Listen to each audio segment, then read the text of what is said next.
Now, again, welcome to online physics classes. In this video, we will discuss about the Coulomb's law. What is the importance of Coulomb's law? First, we discuss about this matter. Okay? मान के चलते हैं कि हमारे पास दो charges हैं, दोनों क्या है पॉजिटिव, ये भी पॉजिटिव ये भी पॉजिटिव। क्या होगा दोनों के केस में? रिपेल्सन होगा। अब मान लेते हैं कि एक केस में +5 कूलाम +5 कूलाम, दोनों को नज़दीक लाए, क्या होगा? रिपल्सन होगा। ओके, अगले केस में मान के चलते हैं कि 5-5 की जगह ये 10 कूलाम प्लस का, ये भी 10 प्लस का, दोनों के 10-10 कूलाम है, क्या होगा? अभी रिपल्सन होगा। लेकिन क्या दोनों केसेज में जो रिपल्सिव फोर्स है क्या वो सेम होगा? नहीं होगा सेम। इस बात को कौन क्लियर करेगा? Coulombs law. तो सबसे पहले हम कूलाम्स लॉ की बात करते हैं। तो कूलाम्स लॉ कहता है कि मान लीजिए कि आपके पास 2 पॉइंट चार्जेज हैं। एक पॉइंट चार्जेज है Q1, दूसरा पॉइंट चार्ज है Q2। ये मान लेते हैं A पॉइंट पर प्लेस है और Q2 जो है B पॉइंट पर प्लेस है, and they are separated by a distance r. There are two charges, so they will exert force on each other, and that force is represented by F here. Okay, अब coulombs law क्या कहता है? Coulombs ने सबसे पहले बताया है कि दो चार्जेज हैं, एक Q1 है एक Q2 है, दोनों को सेपरेट किया हुआ है R से, जो कि आप जानते हो कि दो चार्ज होंगे तो फोर्स एक्सर्ट जरूर करेंगे, और वो फोर्स मान लेते हैं हम F। तो कूलाम्स ने दो स्टेटमेंट दी थी। पहली स्टेटमेंट क्या थी कि जो ये फोर्स है F ये डायरेक्टली प्रोपोर्शनल होगा product of their charges, it means Q1 into Q2। ये कूलाम्स की फर्स्ट स्टेटमेंट थी।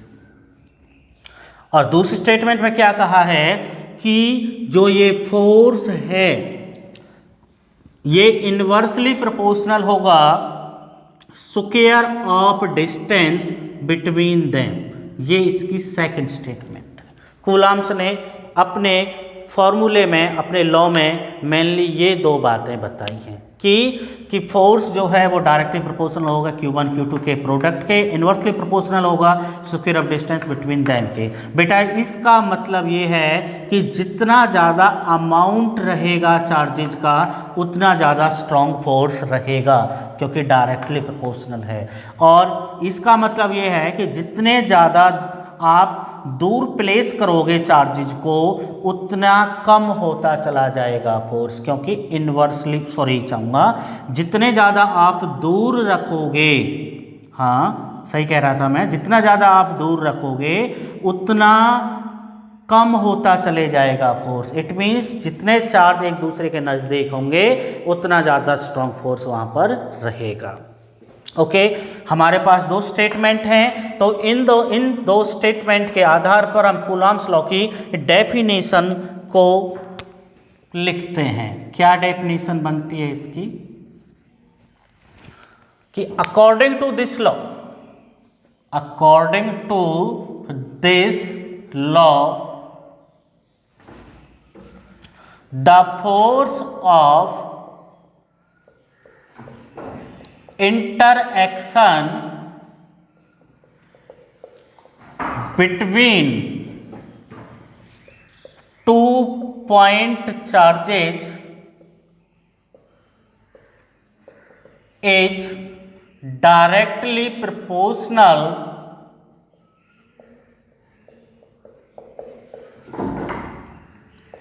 to product of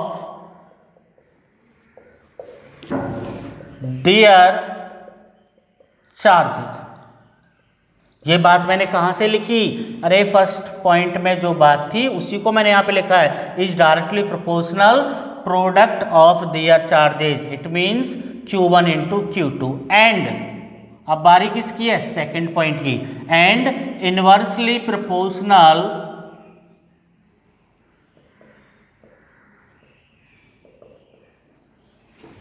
to square of distance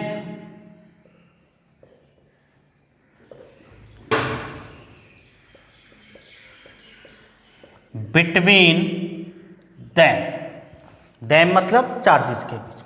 तो ये क्या हो गया, कूलम्ब्स लॉ की स्टेटमेंट हो गई। और अब हम इस लॉ को आगे लेके चलते हैं। क्या करेंगे कि अब हम क्या करते हैं, कंबाइन कर देते हैं, combine equation first and second.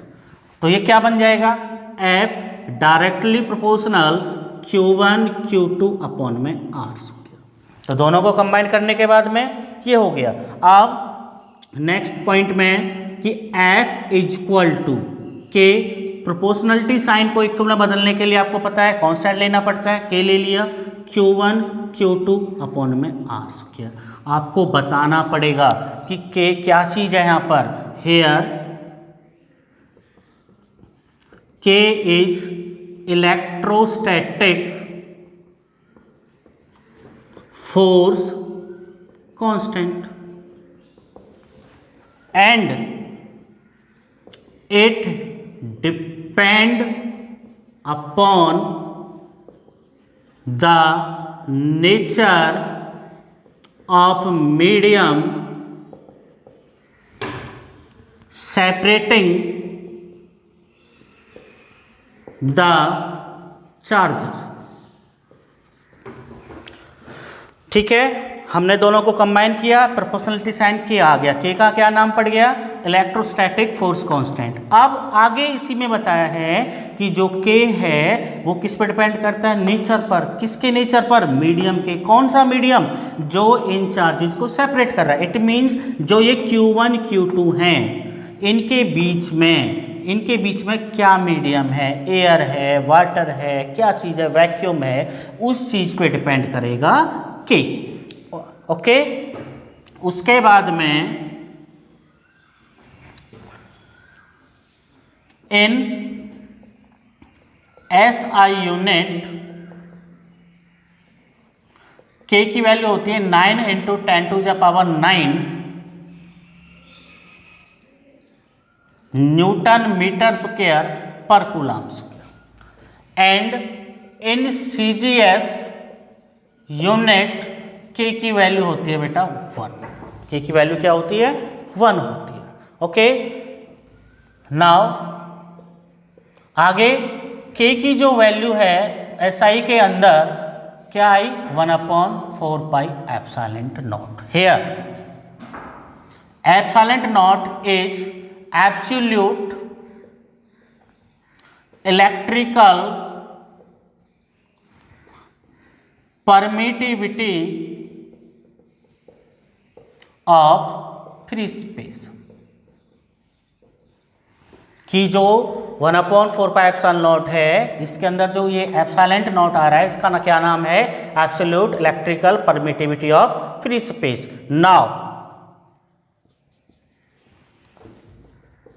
The equation third becomes, क्या बन जाएगी भाई, तो F इक्वल टू के की जगह हम क्या पुट करने वाले हैं, 1/4πε0 Q1 Q2 अपॉन में R square.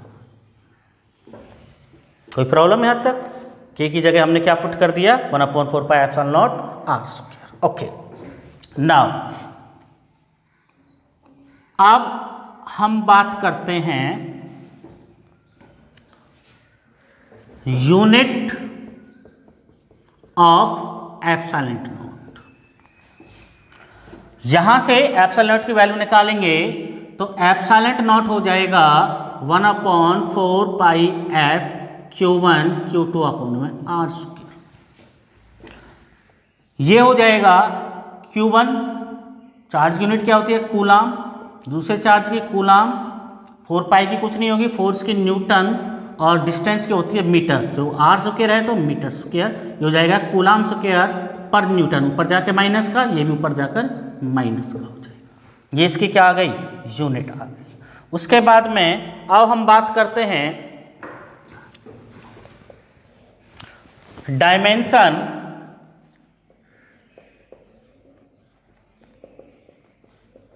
Of epsilon not. हमारा फॉर्मूला क्या आया था अभी, 1/4πF Q1 Q2 अपॉन में R स्क्वायर।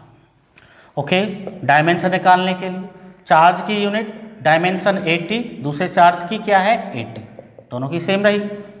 4 पाई की कोई डायमेंशन लेस है, फोर्स की होती है mL/t-2, डिस्टेंस की क्या होती है L, लेकिन स्क्वायर है तो क्या हो जाएगा L2, क्या हो जाएगा m ऊपर जाएगा माइनस का -1, L कितने हो गए 3, ऊपर जाके माइनस के 3, t कितने हैं माइनस के 2, ऊपर जाके प्लस के 2, 3 4, a स्क्वायर, ये क्या होगी इसकी डायमेंशन होगी। उसके बाद में अब हम बात करते हैं value of epsilon not, value of epsilon not. तो आपको पता है k इक्वल टू हमने माना था 1/4 पाई एप्सिलॉन नॉट, और k की वैल्यू मानी थी इतनी, हमें किसकी वैल्यू चाहिए एप्सिलॉन नॉट की, तो एप्सिलॉन नॉट की वैल्यू क्या हो जाएगी 1/4 पाई k। तो अब 1/4 पाई की वैल्यू 3.14 एप्सिलॉन, तो यहाँ चला गया k की वैल्यू, k की वैल्यू 9 × 10⁻9। हम इसको सोल्व करते हैं तो क्या आएगा 8.85 × 10⁻−12। अब क्या लिखना हमें इसके बाद में यूनिट, और यूनिट क्या निकाली थी हमने, वहाँ पे लिखी हुई है कूलाम स्क्वायर पर न्यूटन पर मीटर स्क्वायर। तो ये कूलाम्स लॉ हो गया, इसमें आपने डेफिनेशन पढ़ ली है, स्टेटमेंट पढ़ लिया है, कूलाम्स लॉ पढ़ लिया है, एप्सिलॉन नॉट पढ़ लिया है, इसकी यूनिट डायमेंशन सब चीज़ आपने पढ़ ली है। उसके बाद में अब हम आगे बात करेंगे, अब हम बात करते हैं कूलाम्स लॉ आपने पढ़ लिया, अब है coulombs law in vector form.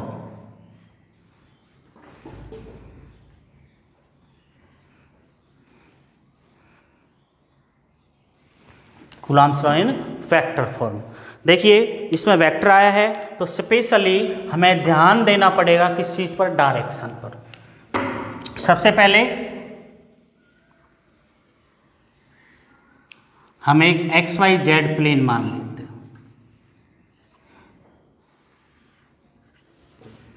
x axis, y axis, z axis.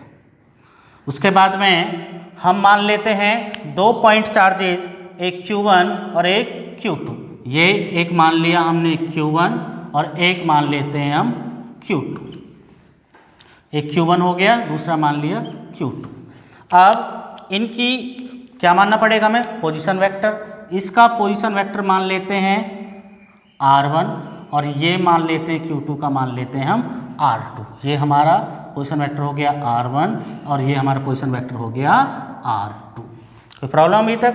उसके बाद में आपको पता है कि 2 चार्जेज हैं तो एक दूसरे पर क्या करेंगे फोर्स एक्सर्ट करेंगे।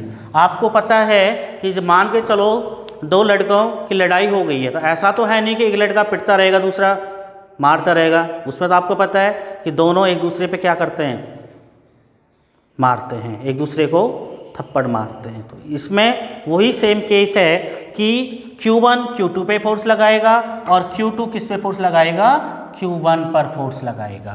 देखते हैं,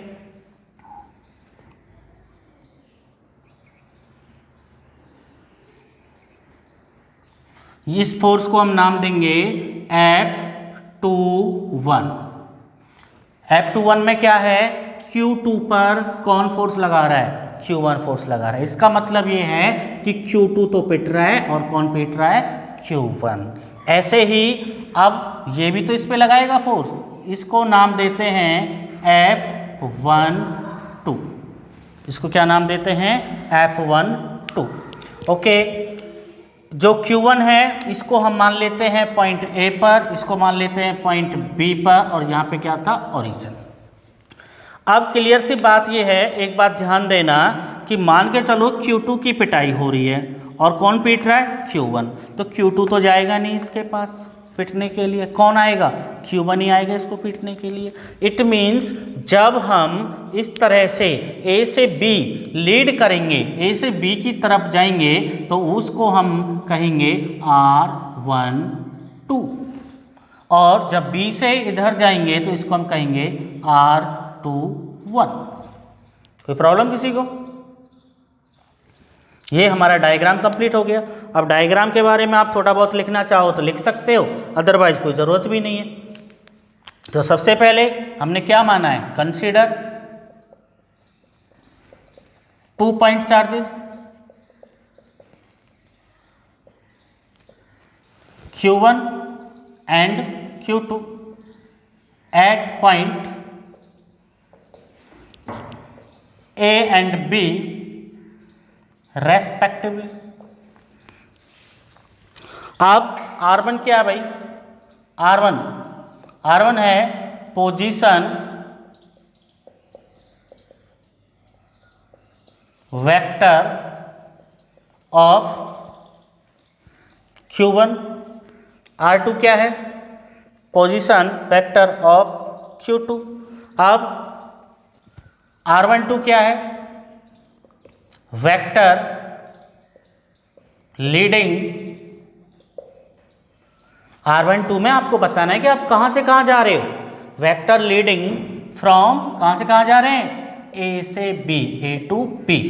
R21 vector leading from B to A, ये आपने लिख दिया। अब आपको क्या बताना है कि F12 क्या है, F12 क्या है, फोर्स किस पे लग रहा है, ए पे लग रहा है। कौन लगा रहा है, मतलब ए पे कौन है, Q1, कौन लगा रहा है, Q2। ऐसे ही F21 क्या है, फोर्स लग रहा है किस पर, Q2 पे, कौन लगा रहा है, Q1 लगा रहा है।